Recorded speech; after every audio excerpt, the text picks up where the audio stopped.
Espérense, que voy a echar una mala palabra. ¿Me permiten decir una mala palabra? Bueno, dígale. Coño.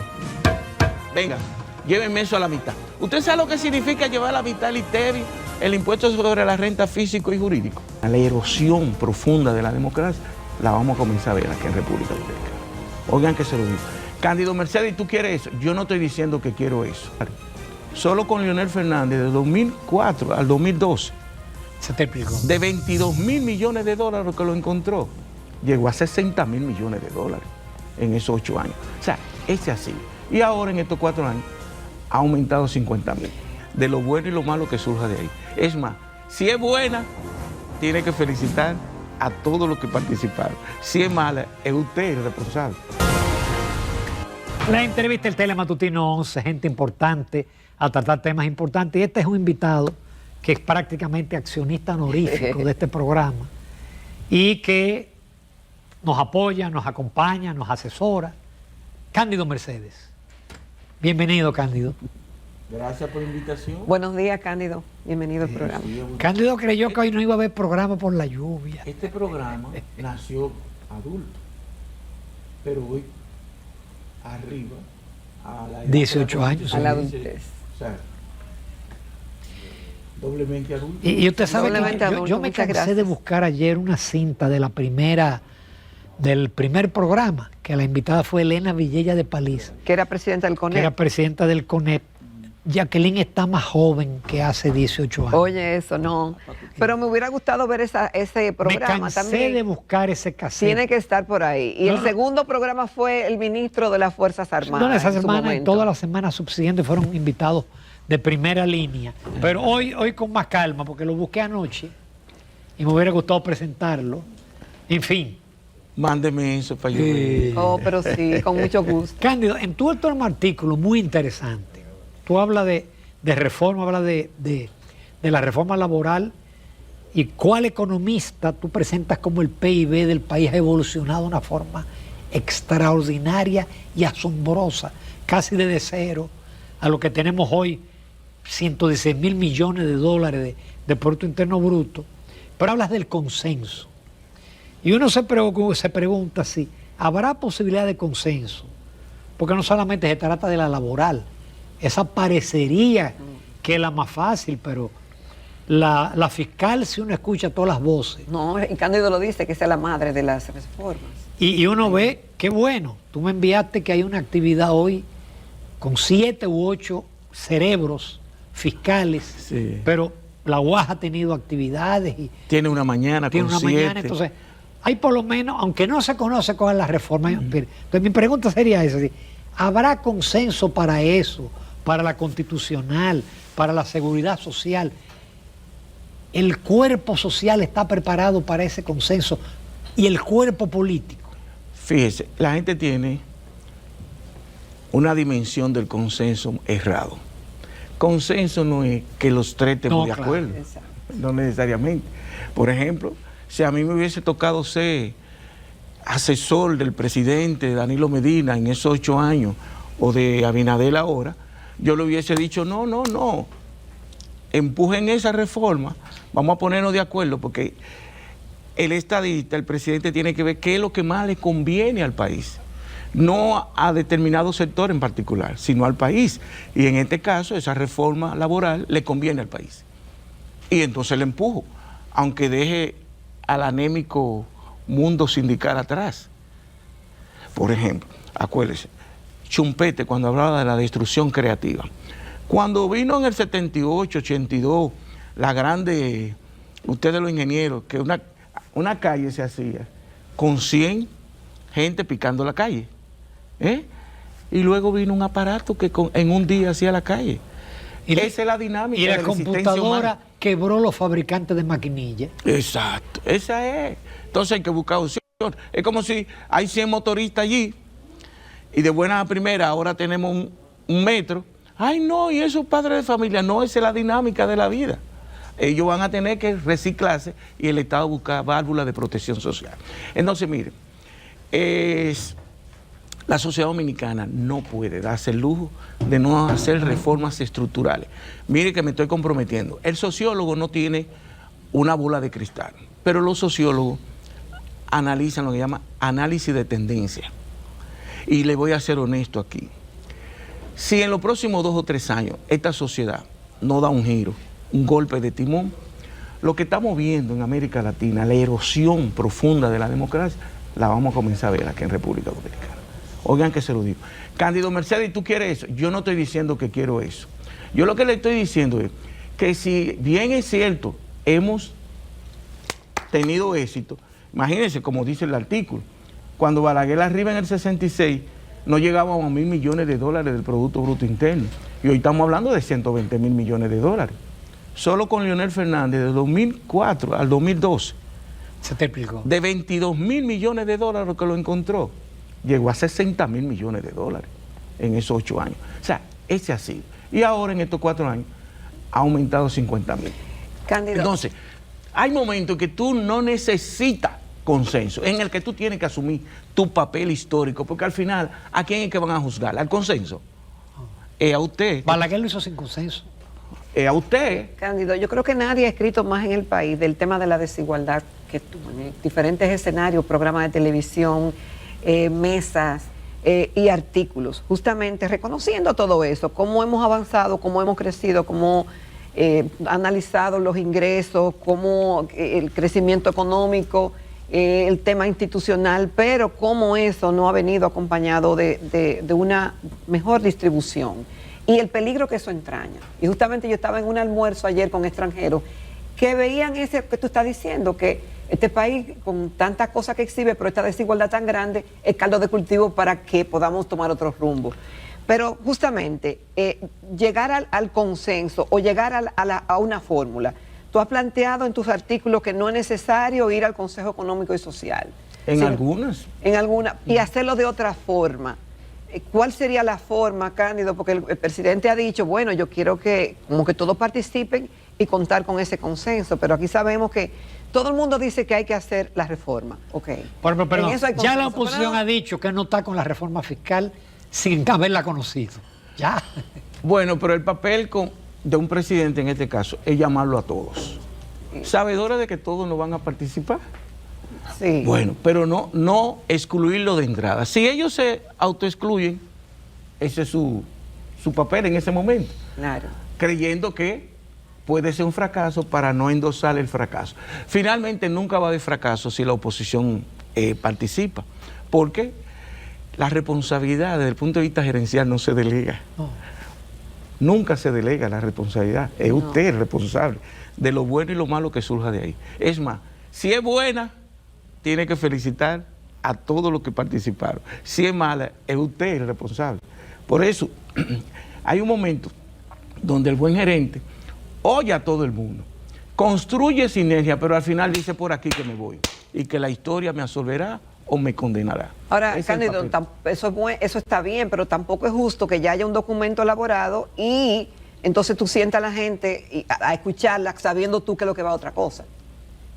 Ah, no, claro. Entonces ahí hay que tener cuidado. Acuérdate que toda reforma tiene que ir al Congreso y los distintos actores tienen que ir a participar y a decir lo que creen y lo que no creen. Lo que significa es que tiene que hacerla con el mayor grado de legitimidad en función de que no afecte más a los sectores vulnerables, pobres y clase media.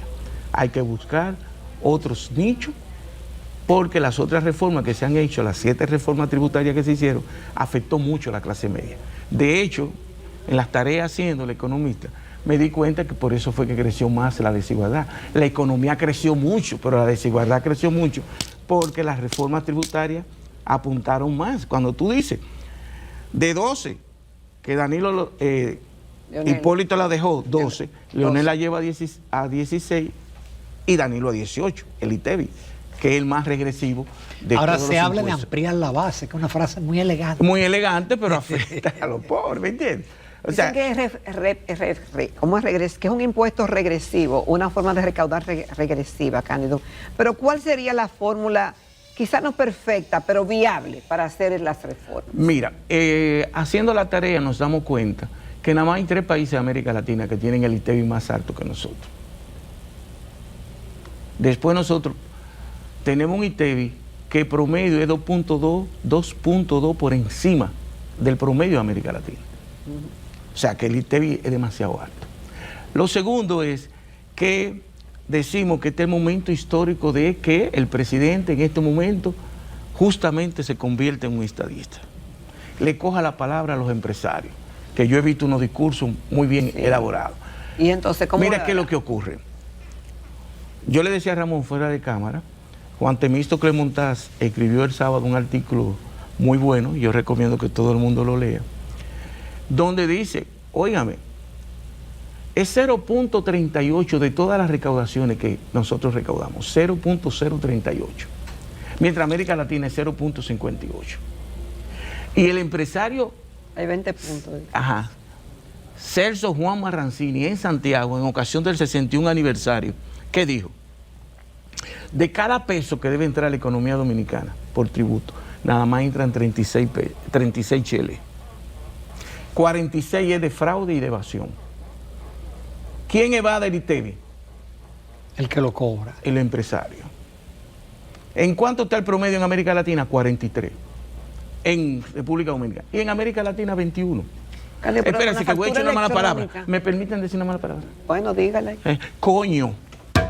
Vengan, llévenme eso a la mitad. ¿Usted sabe lo que significa llevar a la mitad el ITEVI, el impuesto sobre la renta físico y jurídico? 300 mil millones de pesos, el 5% del ITEVI. No hay que hacer reforma. Pero entonces eso es lento, eso es lento. Pero entonces no hay que hacer reforma, Cándido, espérate. Sí. No habría que hacerla. Si los empresarios dicen verdad, no vamos a seguir siendo ladrones, vamos a pagar el ITEVI. Y si no lo pagamos, no se lo vamos a cobrar al consumidor. Eso es lo que se necesita. Una responsabilidad social, por eso es que estamos hablando de la necesidad de un pacto de nación que involucre una responsabilidad social, una ética empresarial. Jacqueline, tú sabes lo que es si yo voy a una tienda y compro, suponte, por decir un aire de 24,000, 100,000 pesos y me cobran 18,000 de ITEVI. Y ese empresario que es multimillonario se queda con él. No se lo paga el Estado. Es un doble robo. Es un doble robo. Entonces, una sociedad se convierte en civilizada en la medida en que los distintos actores cumplen con su responsabilidad frente a la sociedad. En toda sociedad del mercado, el que más tiene que aportar más. ¿Para qué? Para crear ese colchón social, que es lo que llamamos en sociología la cohesión social, para evitar que los trastornos y las distintas tensiones que se pueden originar. Porque al final, ¿quién es el que más pierde? El que más tiene. El que no tiene no pierde. Es como cuando yo te digo, dame 5 pesos. Si tú no me lo das, yo perdí. No, Cándido, pero se ha hablado de la calidad del gasto. Y aquí Magín tuvo el lunes, Magín Díaz, que también es un gran experto tributario, dice, la gente cuando habla de calidad de gasto, lo que piensa es que el gasto va a bajar. No. Pero resulta que el gasto aquí es muy bajito. Es de lo más bajito de América Latina. No es, por ejemplo, yo escribí diciendo, espérate, pero ¿y qué es eso? Nosotros estamos gastando 33 millones, la Junta Central Electoral, mensual, con tener... Sí. Eso es demasiado caro. Exacto. Nosotros tenemos que un Intran en Estados Unidos. Nosotros tenemos un Supérate en Estados Unidos. ¿Va entendiendo? Significa aumentar más el gasto, pero con mayor calidad. Por ejemplo, nosotros tenemos que quitar eso más tarde o más temprano del Parlacén. Te dirán, no, pero esos son 20 diputados. Sí, pero son $5,000 y hay que pagarle los viajes aparte. Nosotros tenemos que quitar esos 5 diputados nacionales. Claro, ¿cuál es la diferencia entre un diputado nacional? Que el objetivo esencial se vulneró. Acuérdese. Era favorecer a las minorías. A la minoría. Igual que el método de Hunt. Exacto. ¿Va entendiendo? Quíteme eso de ahí. Los 7 diputados ultramar me entrevistaron de fuera porque yo dije eso. Que hay que quitarlo porque es que ellos no construyen política pública en el Congreso aquí para favorecer a esa diáspora. No es como un diputado de ultramar en Francia, porque ellos participan en el Congreso de Francia y ahí sí pueden diseñar política pública para esa área geográfica, pero aquí no. Entonces tú tienes 7 diputados de ultramar que en estos días salió en una investigación donde a esos diputados de ultramar le dieron, la asistencia social le dio la caja, la funda. Sí. Y tú no representas, no eres de ultramar. le dieron como 100 y pico de funda. No, es calidad del gasto. Pero se necesita más. ¿Para qué? Porque el papel del Estado es protección social, para proteger a los que menos pueden, pero no es generalizarlo de esa manera. Y por lo tanto, fíjate que estamos afectados. Gasto corriente, 90%. 2% de infraestructura. Eso es insólito. Por lo tanto, los líderes llegan a un momento que toman decisiones y escuchan, y escuchan, y escuchan, y dicen, por aquí es que yo me voy. Fíjese que nuestra generación con dolor, lo invito a que se lea Huyendo, ese libro que Leonel lo visibilizó, de Cándido Gerón, el más aventajado de los Cándidos. Se llama Mis conversaciones con el doctor Joaquín. Sí, sí. Léanlo. Conforme el tiempo pasa, uno va mirando el papel histórico de ese señor. Era un... A pesar de que éramos antibalagueristas todos. Visceral. ¿Va entendiendo? Entonces, oh, pero Dios mío. La reforma más profunda que se ha hecho aquí fue en el 92. El Código de Trabajo es del 92. Y ahora le voy a decir, aunque no me estén preguntando, Cándido Mercedes, ¿se necesita urgentemente la reforma laboral? Sí. Ustedes los economistas de ahora no dan marxismo, pero el marxismo es... Marx era un cientista social. Entonces, Marx hablaba de la infraestructura y la superestructura. La infraestructura es la base económica de la sociedad. Entonces, tú no puedes tener una base económica de la sociedad enorme y que la superestructura no responda en términos jurídico-políticos a esa base económica, porque viene un momento que hay una contradicción entre la base económica y es lo que está pasando ahora. Por ejemplo, en el 1992 el Producto Bruto Interno era, ¿cuánto? 20.000 millones de dólares. Hoy estamos hablando de 120.000. Antes, a las 12 no cerraban las empresas. Acuérdese usted y yo que pasamos de los 15 ya. Cerraban a las 12 y volvían a abrir a las 2. Hoy la mayoría de las empresas 24 horas. Eso no está recogido en el código. El teletrabajo no está recogido en el código. Todo eso hay que reformarlo. Cándido, y que no estamos de acuerdo por la cesantía. Si yo soy asesor del presidente, digo, apoyen que quiten la cesantía. Cándido, sí. Ahora le voy a explicar por qué. La Ley de Estrategia Nacional de Desarrollo está consignada en la Constitución. Y dice que a los 3 años de la ley, a los 3 años, iba un seguro de desempleo. Cuando usted le pregunta a esos 3 sindicalistas que tienen 500 años, te dicen, no, es que los obreros no quieren. 3 sindicalistas que no deberían estar ahí, porque vamos a ser honestos. No representan a nadie. No, porque miren, ellos están jubilados ya. Este gobierno los jubiló a los 3. Pero los 3, miren lo que hicieron. Cuando Leonel era presidente, apoyaron a Leonel, pero sin reunir a los sindicatos, a los gremios. Cuando Danilo fue presidente, apoyaron a Danilo. Y ahora que Abinader, salieron a apoyar a los demás. Eso es increíble, eso nada más se da aquí en República Dominicana. Increíble. ¿Ve? Entonces, ¿qué ocurre? Cándido, ¿qué tú planteas? Eso se llama visión estratégica. Miren, si usted, ¿cómo va a crecer las empresas formales? Si usted tiene una pequeña o microempresa y tú tienes un empleado con 30 años, pero ese empleado no tiene el grado de desarrollo de empleabilidad ya. ¿Qué es la empleabilidad? Cómo los empleados se van formando, capacitando y se van adaptando a los tiempos. Hay gente que ya no se pueden adaptar porque su competencia ya... No, quedaron análogas. Quedaron a lo que Peter llamaba su nivel de incompetencia. Ya llegaron al máximo. Pero tú no lo puedes votar porque todo tu capital de trabajo va a desaparecer cuando no tiene que darle la mitad de la empresa. Cándido, ¿qué tú postulas? No puede ser retroactivo, ¿está bien? Es a partir de ahora, número 1. Número 2, cesantía, está bien, vamos a darle un colchón.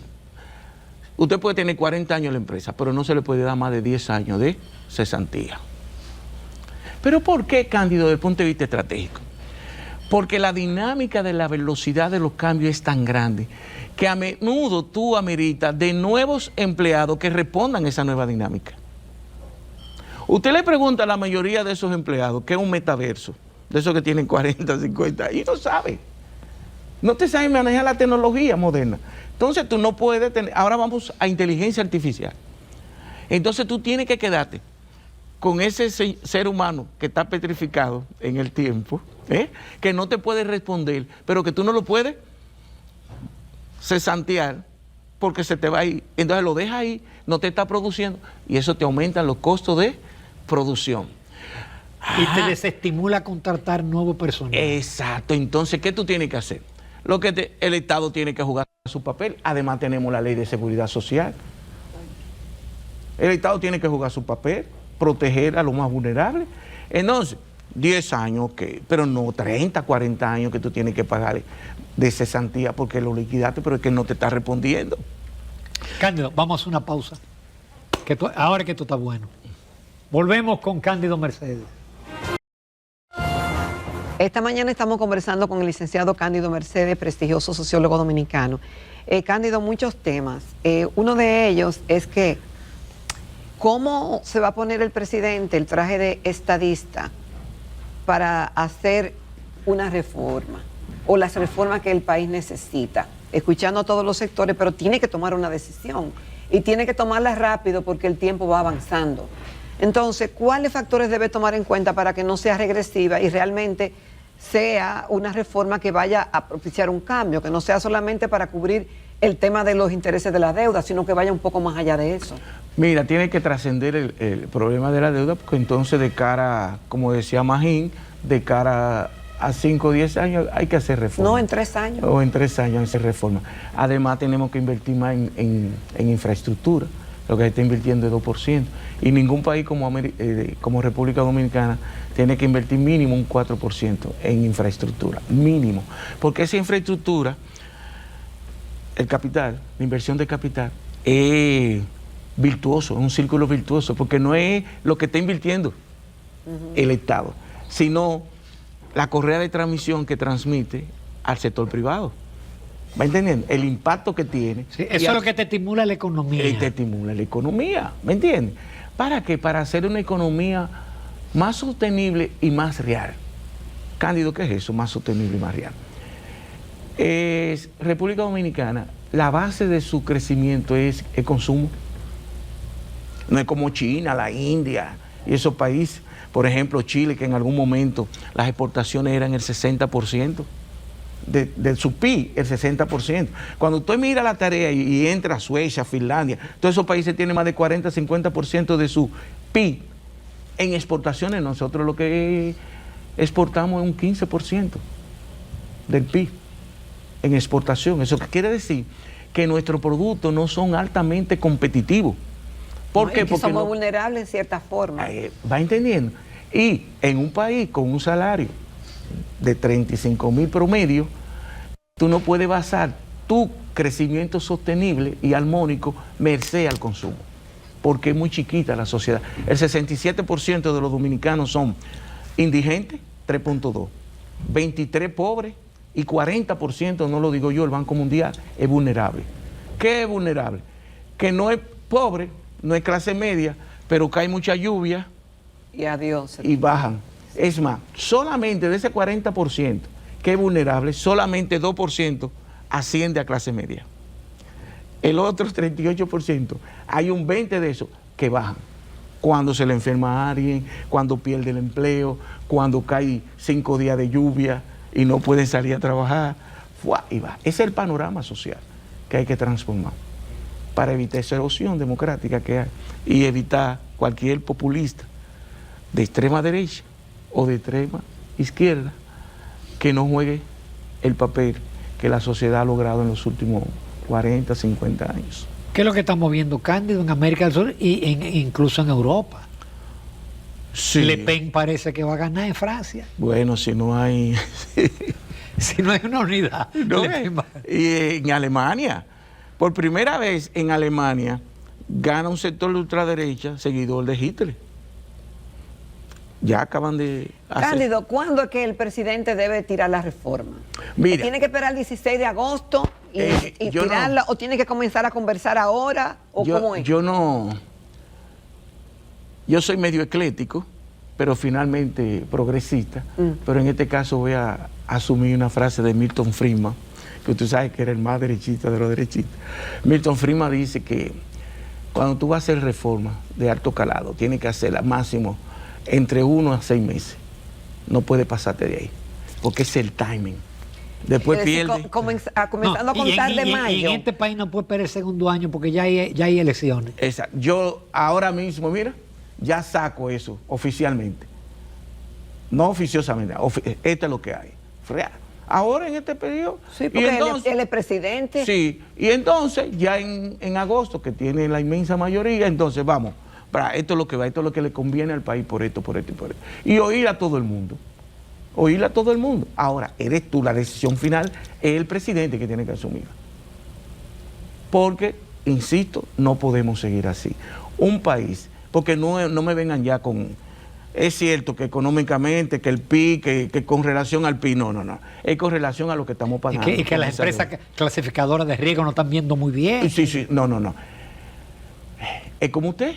Supóngase que usted le ingresen 500,000, pero usted gasta 1 millón mensual. Y todos los meses se está endeudando. Llega un momento que se muda de donde vive. Sí, claro. O le huye a los acreedores. A todo el mundo. ¿Me entiendes? Y cuando viene a ver, viene lo que se llama grado especulativo de la economía. La calificadora de riesgo nos meten a B o a C. Y ahí entonces, hacer reforma huyendo, no vamos a hacerla ahora, proactivamente. Que no sea en crisis. Que no sea en crisis.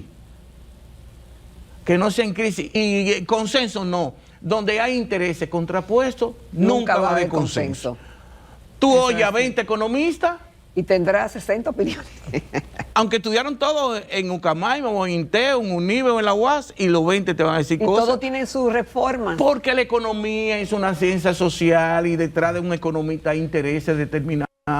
Para que los economistas no lo dicen. Los que creen que es una ciencia matemática y exacta es un error. No. Ellos creen que están engañando a uno. No, eso es falso. La economía es una ciencia social que detrás hay intereses determinados.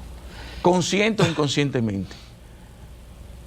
Porque qué pena que no hay tiempo, porque como sociólogo a mí me gustaría en algún momento tratar ese resultado del censo que dice que ya nuestra tasa de natalidad está en 1.1 ya.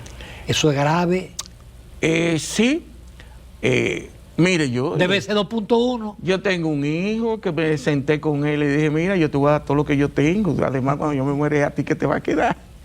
Tienes uno y no quieres más.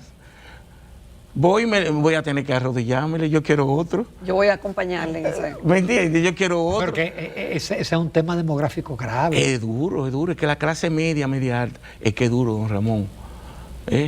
No, yo tengo nietos. Sí, yo sé lo que cuesta. Yo no sé lo que cuesta. Y ya es más difícil conseguirte una colaboradora. Por ejemplo, el hijo mío tiene 3 trabajadoras.